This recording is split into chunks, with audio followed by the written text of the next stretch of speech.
So that's a technique that usually only nonsense writers use. Like a Lewis Carroll, yet it's used for higher purposes here. It's a very interesting parallax towards the higher fiction that is within it, as well as the fact that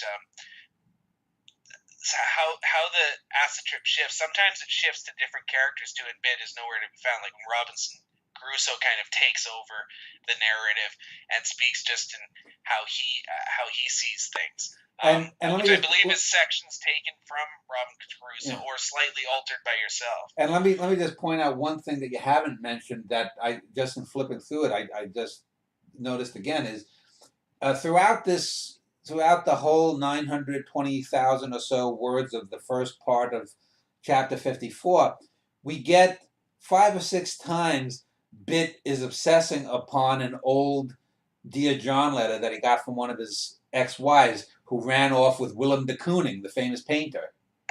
You know that Bill and I are in Corsica. So anyway, Bill and I found Corsica to be one of the most interesting of the 3 major islands we visited. Blah blah blah. When you mail, and it's basically the letter asking for him, I think, to sign his divorce decree from her. And so, there, just by having that recur a few times, it throws in the fact of whether he's stewing on this. Was this why he took the acid? And I believe in Bit of Golem, we find out that the wife that he's talking about here was actually in the early 60s. And the thing that's interesting is that would be about the time in this book when the first acid trip recurs. So it could be that he took acid in 62 or 63 when he got divorced, and he's had these few hiccups, and then we get the full-blown acid trip in 1967, and it's all because he's depressed because his wife ran off with Willem de Kooning. That's a good point. There are so many repetitions, though, that it's difficult to kind of put them together. In as an example, the Beckett play Waiting for Godot, there's a speech that mentions that many times. Bit is the one who kind of opens up the beginning repetitions, and then all of a sudden Tom Sawyer will speak it suddenly, which is completely out of character, but again, works both humorously and within the diegetics of the acid trip. Yeah. So let's get past this part two and get on to the further narrative, because once this scene condenses, it picks up right back off where it was with Big Frank and Paulie and everyone else. Speak about the evolution of Big Frank. We've talked a little bit about that, but in here he really comes into what he will become eventually in the Machete Brothers. And it's an interesting evolution too, because it's usually the inverse of how most of these longer novels go, where the hero rises, but here he sort of descends and becomes a worse version of himself. Well, yeah, I forget, actually, I think it's in the third book where we get overtures, or maybe it's in the fourth book before the acid trip, we get overtures of one of the higher powers, another mob boss, what's his name, Carlo Gambino, basically telling Big Frank that, he's giving him the okay to take Paulie out and take over the Maravelli family after Paulie has shot dead this serial killer kid in this scene that's an homage to the film M by Fritz Lang. And so, I think the last time I said, we get a sense that there's a growing distance that Big Frank and Paulie, when we see flashbacks of Big Frank coming out of World War II and starting out in the Maravelli family, we have this bond that by the time the book opens 15 years later, in 1960, Big Frank is ensconced as the number 2 or the number 3 man in the organization. He's one of Bit's right-hand men.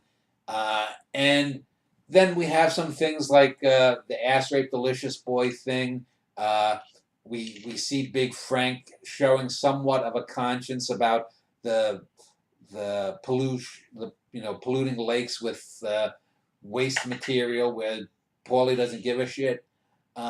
So we get the sense that there's some kind of a slight fracture between them. We find out then that Paulie has met up with Carla, and the minute that Big Frank meets her, he takes up with her too behind Paulie's back. So something has gone awry with them, and we don't really know if this is if the ultimate demise of Paulie is because Big Frank has turned on him, or has Big Frank really just been biding his time for 20 some years? We do know, I think, that Big Frank is aware of Paulie's medical condition. Early on in the book, in the first book, we know that he had found out about the orgone box, that Paulie had a mistress, and we find out there's a scene where he smiles once he gets the address, and it's thousands of pages before he actually acts upon it at the end of the book and kills the mistress. But so there are hints that they were really and truly close, and then they drifted apart, or at least Big Frank drifted from Paulie. Paulie was unawares of it. But it also could be that Big Frank was just being himself. And like I said, the last time we talked, we had the scene with the hooker with the heart of gold kind of thing. Although it's not as cliched as it sounds. It's not cliched at all, really. But Big Frank, we don't really know much about him. We see the externals of Big Frank, and we get some of the internals, like with the sneaker on the wires scene and whatnot. But even so, despite all of that, I think most people reading the book are going to end up being personally disappointed in Big Frank for doing that, because if they haven't read the Vincetti brothers, they don't know the cold, calculating super criminal that he is in that book. Here he is in that stage of becoming, but I think most readers would be rooting for Big Frank to be the good bad guy. And he turns out not to be, that he's as bad as Paulie. Jessica, or some people who've read it have said that in a sense he's worse. I don't think he's any worse than Paulie. I think Paulie would have done the exact same thing.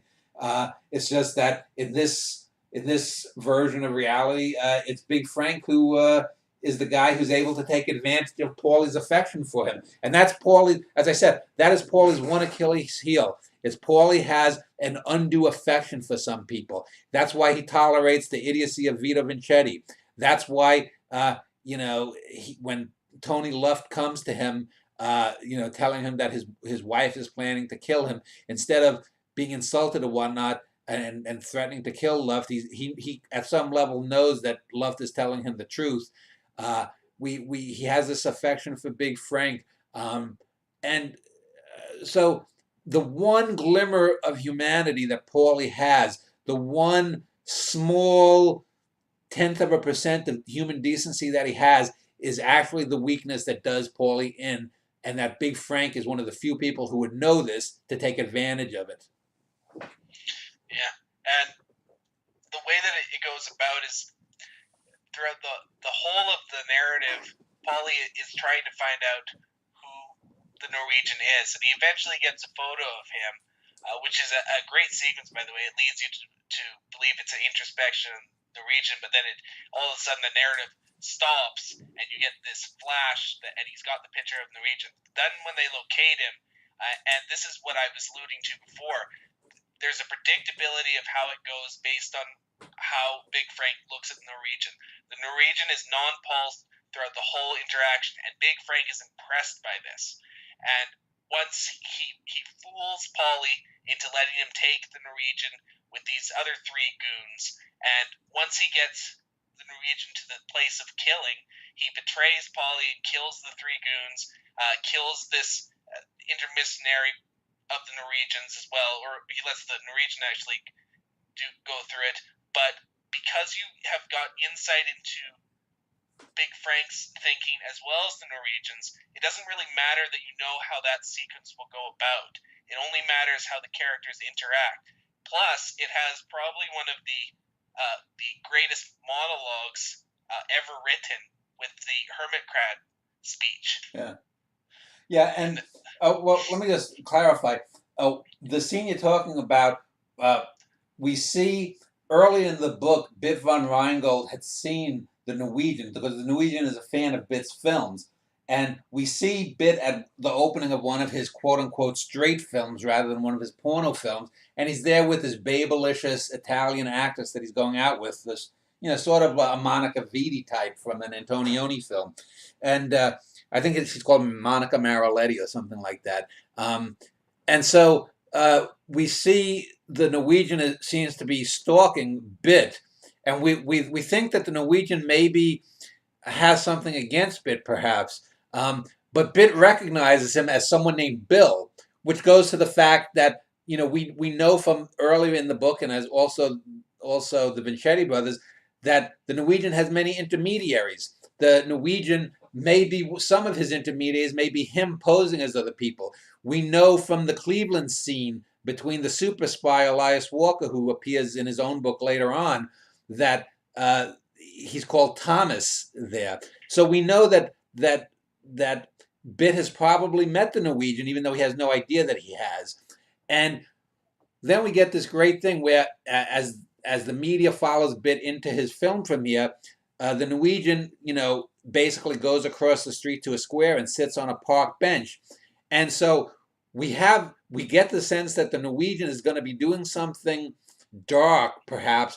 Who knows? Something bad is going to happen. And then we hear stop, and it's Paulie Maravelli. And what we think is the Norwegian being the predator pursuing Bit in some way turns out to be just a film of that. And that Paulie had hired some people to follow around the wrestling ring because he found out that the Norwegian is a big wrestling fan. Earlier in this book, we have him boffing some real life lady wrestlers from the era. We know there's a scene with Big Frank being, and we know that, for example, that the Norwegian followed Big Frank to Madison Square Garden, where Big Frank had an explosion when the Harlem Globetrotters doused him with water, and the Norwegian is seeing that. So here we got Paulie, though, is the only guy who can actually track down the Norwegian. He sends his goons, they pick up the Norwegian. The Norwegian's there, as you said. Big Frank senses an opportunity. He disposes of them, and he knows. And now, I think a smart reader who would know the two characters will know that Big Frank isn't going to kill the Norwegian. I don't think that the particulars are going to telegraph that much. But even if you do know that, there's no way it could be anything different, because Big Frank knows of the Norwegian's code. He knows how that mind works. He studied it. Paulie has probably, in tracking down the Norwegian, gotten dossiers worth of stuff on him. Paulie, earlier in the book, hired the super spy Elias Walker's brother, Virgil Walker, against the mule and the foundation, and it didn't come to anything, and that was a dead end narratively in the book. But we know that Paulie likes to gather information, so it's likely that Big Frank is well up on everything possible to know about the Norwegian, and so he disposes of them. He actually at one point, I think, tosses the Norwegian the gun, and he says, "You want to take me out? Go ahead." But he knows that the Norwegian can't do that, because the Norwegian, unlike Big Frank and unlike Paulie, and as ruthless a murderer as he is, the Norwegian is bound by his own dictates, and he could not do this against a guy who had just saved his life. So he knows now that Big Frank has him by his own philosophical balls, that he owes Big Frank something, and Big Frank basically employs him to eventually take out Paulie. I give the hermit crab monologue about changing the self and whatnot, and but that's there just from the switch of the Norwegian as predator to prey, the switch from reality to a film of reality. You get this whole paradigm shift in the whole Norwegian's world. The character of the Norwegian's world is shifted by just that one little stop that Paulie says, and it takes the reader by surprise. Although this is something that has happened before, I've seen in certain films, and this is, again, the whole book is indebted to filmic techniques.